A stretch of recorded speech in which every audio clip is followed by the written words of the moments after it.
Come on then.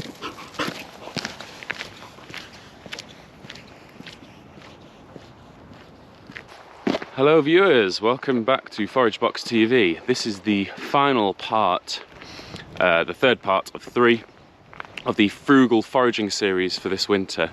Basically showing people that foraging is not for the middle classes, or not necessarily always for the middle classes, not for people who've got great tracts of lands or anything like that, but for people who maybe times are a bit hard and they're just looking for a way of supplementing their supermarket shopping. So the focus of today's video is going to be dock leaves. We've done nettles, we've done dandelions, and now we're doing dock leaves. 3 very recognisable, very easy to find plants. It is the middle of winter, so, or coming up to the middle of winter, so whilst all the bushes might be empty, there's a bit of fruit hanging around. These are rose hips, and whilst it'd be great to have a look at those, actually they're a red berry. They're not the easiest thing to ID, and the whole point of these three little videos is to show you that 3 very easy to ID plants that are found all over the place can be used in interesting, exciting ways, but also in very cheap meals, because obviously times are hard. So let's get stuck in to some dock leaves. Some cutaway shots now, no doubt, to sort of set the scene.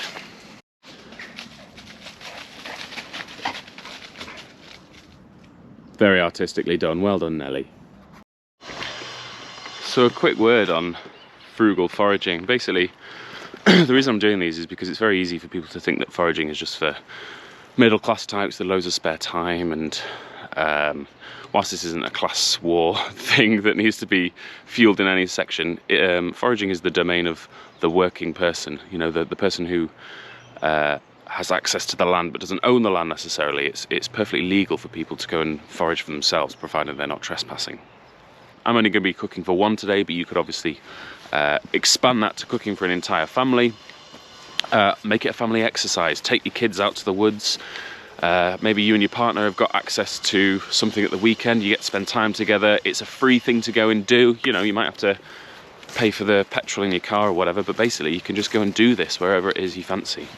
And it's a great pastime, and the more people do it, the more land access will become part of the conversation, and the more open spaces, the more wild spaces will become open to public access, which is a really important thing. We don't have a lot of access to wild spaces in England. In Scotland, obviously, you have the right to roam, but the whole concept of if everyone foraged overnight, then there'd be nothing there. Well, yeah, that's true, but not everyone's going to start foraging overnight, so it's a bit of a non-starter in terms of an argument, because this is a pastime that the rest of the world does, and it's basically our little country that doesn't bother doing it.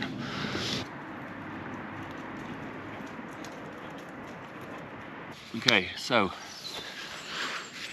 dock leaves, guys. Dock leaves, very, very easy to ID. They're the sort of thing that people are familiar with because of nettle stings. I'm afraid that is a bit of a myth. It doesn't really work. There are other plants to go looking for. However, that's not what we're looking for today. We're looking for dock leaves deliberately so we can cook with them. Now, at this time of year, you'll be looking for these brown stems. I don't know if you can see, there's one that's been squashed here. These brown stems covered in little dock seeds. Now, these seeds are edible. You could bake them into bread if you wanted to, or, you know, scatter them on cereal if you wanted. That's not what we're looking for. But at the base of all of these, so where they'd be connected to the ground, that's where you're going to find fresh green growth. So a quick scour around, and actually you can see we've got some nice green growth there. Can you see against my red coat? And with a bit of sort of looking around, not really too far to be honest, I found myself a nice selection. Can you see? Of these dock leaves. Now, they do look a bit speckled and rusty. I'm afraid that is really just what dock leaves look like. If you can get the nice fresh ones where they've not been slug eaten in any way, that's probably best. You see these are looking in decent nick, and we will give these a bit of a wash when we get back anyway. But this is perfect for what we're going to do for our cooking today. So I'm going to pop these in a bag, and then you're probably going to see some arty shots of me doing some more picking. Okay, here's a good example of what we're going to be looking for picking. Can you see this one is nice and green, a little bit big, so it might be on the tough side, but next to it we've got this one that's yellow. Now, instinctively we eat with our eyes first, so we can already tell that's not going to be worth us chucking into any sort of meal. However, just a quick scan over here, and can you see these really lovely clean green leaves that we've got? This is going to be perfect for what we want to chuck into our, well, I'm not going to spoil the recipe yet, but it's going to be our dish later. So I'm going to pick these ones. You can see their nice nick. I'm just going to come over here, put it in my supermarket plastic bag, which always lives in my pocket, just in case I find something. There's another nice juicy one there, look. And a quick close-up and you'll see, just from 10 seconds of picking, I've already got some great green leaf in there. So, cut away to dog doing some tennis ball dancing. Good catch, Nelly, nice one. And we'll continue our walk.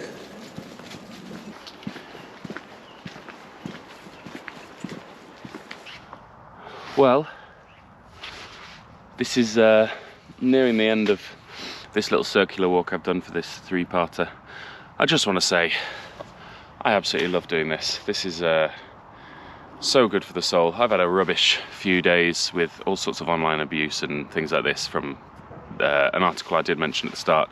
Totally misconstrued. Anyway, here I am in the great outdoors, and just the process of picking a few little wild greens, just being outside. Yes, I have to walk the dog, but just being able to do this, and I appreciate I get to do this for a living. But I feel calmer, I feel like weight has been lifted off my shoulders. I feel like there's been a moment of meditative, there's a process that is meditative, being just sort of immersed in the picking side of things. So even if you're sort of cynical about the idea of eating wild food, just being outside, picking a few plants for taking home for dinner is so good for the soul. What's that Lou Reed line? Looking for soul food and a place to eat. Now, contextually, that is different to what I'm talking about here, but it goes to show that the reason that foraging is becoming so popular is not just for one specific reason. Some people like it because they feel more at one with nature. Some people like it because it's free food. Some people like it because it's better ingredients, you know, Michelin-starred chefs. I like it for a number of, medicinal side of things, which I've barely ever touched on really, because that's not really my area of expertise. But it's great. It's just the best thing to go and do. So for all the online cynicism, there's a lot of love out there. That's why I keep making these, because some people do say some nice things, both to me in person and in comment sections. So please do keep saying that sort of thing. Tell your friends and like and subscribe and all that sort of stuff.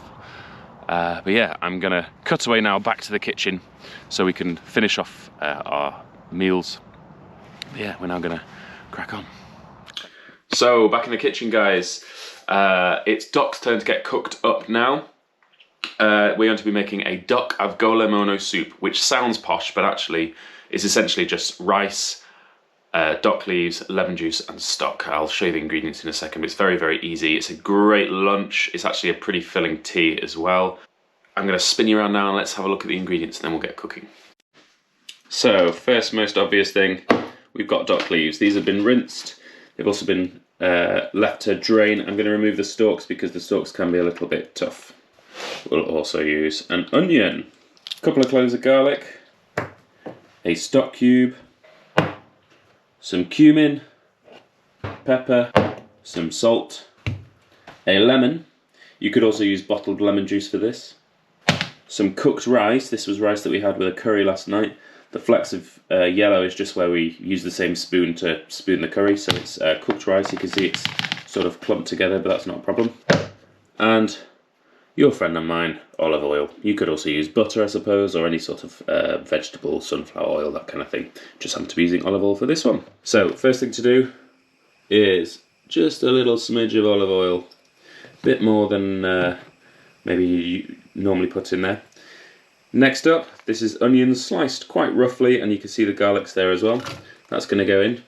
When that starts hissing away, we'll start adding some extra things in, but one thing to get in now, because it'd be good to get it all browning off, is our stock cube. This is a veggie stock cube, just because that's the one that I grabbed out of the cupboard. You could also use chicken. I would avoid using beef or fish or any other stock cube, just because this is a vegetable based dish and I don't think those ingredients would really necessarily work together. So that can get chucked in as well. Cool, so it's starting to hiss away quite nicely now, you can hear that. And the stock cube is starting to deteriorate. You can see that going there. It smells really, really good. So this is where I'm going to add a tiny little sprinkle of cumin, not too much. Just to give it an edge. Cumin is a nice, easy spice to get hold of. And similarly, while we're here, chucking a wee bit of salt, not too much. And here's going to be a challenge. How do I do this with one hand? There we go. A little bit of black pepper. Again, not too much, not going overkill. I just want those onions softening a little smidge more. Now would strike me as a good time to add our duck leaves. Now these have been washed and roughly chopped. You can see there's not much, there's nothing fine in the way that I've chopped them. I'm just going to chuck them in very carefully. Now these will wilt down. Let's leave that bit off the back. These will wilt down, and that's exactly what I want them to do. Okay, whilst that's happening, I've got my picturesque bowl here, and all I'm going to do is spoon in a few generous spoonfuls of that rice. The more rice you want to put in, the better, I guess, if you really want filling up. I'm not going to go absolutely bananas with this, just a sort of small portion. It's really about the duck leaves and then more than anything else. So there we go, cooked rice. This is from last night, as I mentioned. You can use freshly cooked rice, but it does need to be cooked. This is not something that we're doing with the rice here. And that's now our base. There we are, that's looking a bit better, isn't it? You can see where it's wilted down. It's gone lovely and soft in there. The smell is absolutely incredible. So what we're going to do now, we take our lemon, give it a squeeze over the top. A few seeds going in there. I don't really mind that, to be honest. I'm doing this one-handed. It's a bit tricky as it is. And the lemonier the better, really. So if you've got a whole lemon, that'd be great. You can see, get rid of that seed. I'm probably going to go for another one just because I like it really lemony. And chucking that all in there. And now the next thing to do, get yourself some water, pour it in, and just cover. I mean, literally just cover the soup there. And as soon as it comes to the boil, we're ready to go. So there we go, you can see it's bubbling now. This means we're done. This is a maximum of, I would say, 3 minutes on the stove, so we're saving gas as well. You can turn that off. I'm literally going to pick this up and slide you over here. Now you can see this is all nice and soupy, and we're going to pour it very gently. Again, you could probably use a spoon for this, but I'm doing it for the purposes of filming. And just pile it on top there. Now you can see there's some nice juice around the outside. That rice will now slowly start to absorb some of that water, some of that stock, but there you go, you've got a nice, healthy, beautiful, Italian-inspired duck avgolemono soup. There you go, guys, duck avgolemono soup. Plonk that down there. Usual stuff, I'm going to prove that I am indeed eating it. There's a nice bit with everything. Just watch it doesn't dribble. You can see I've got the rice, there's a bit of dock leaf hanging off there. It is hot, so just bear with me.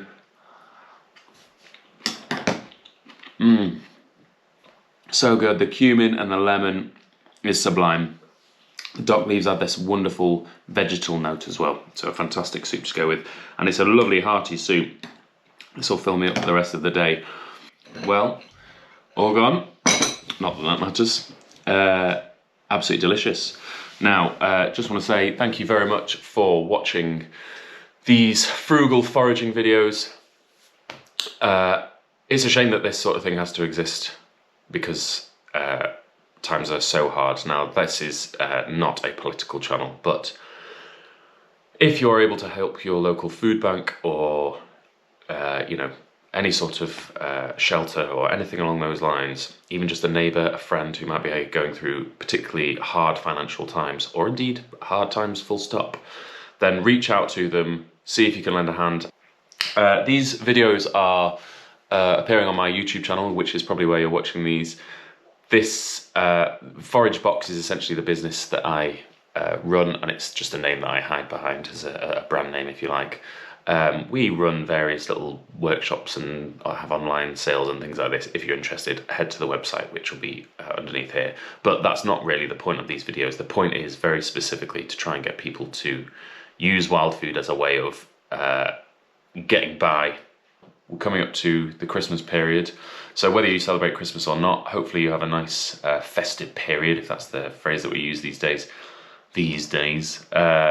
So have a good Christmas or whatever other celebration you have at this time of year. But remember, stay safe, pick safely, pick legally, and above all, make sure that you're kind to your fellow human being. Right, take it easy, guys. See you later. Bye-bye.